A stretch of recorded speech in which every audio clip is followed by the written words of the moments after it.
Mobile call data നിരക്കുകൾ വർദ്ധിപ്പിക്കാനൊരുങ്ങി telecom കമ്പനികൾ.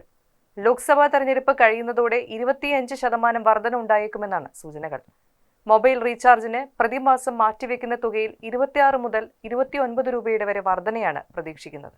Telecom മേഖലയിൽ സുസ്ഥിരമായും മത്സരാധിഷ്ഠിതവുമായ അന്തരീക്ഷം നിലനിർത്തുക, 5G മേഖലയിലെ നിക്ഷേപാനുസൃതമായ ലാഭവിഹിതം മെച്ചപ്പെടുത്തുക തുടങ്ങിയ ലക്ഷ്യങ്ങളോടെയാണ് നിരക്ക് താരിഫ് ഉയർത്തുവാൻ കമ്പനികൾ പദ്ധതിയിടുന്നതെന്ന് ബ്രോക്കറേജ് സ്ഥാപനമായ ആക്സിസ് ക്യാപിറ്റലിൽ റിപ്പോർട്ടിൽ വ്യക്തമാക്കുന്നു.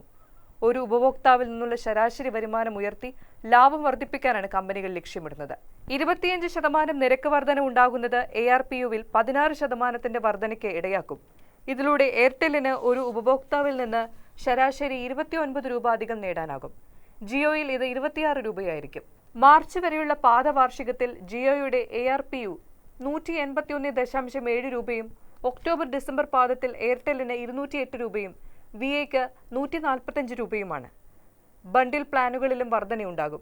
100 രൂപയുടെ വർധനയാണ് ഇതിൽ പ്രതീക്ഷിക്കുന്നത്.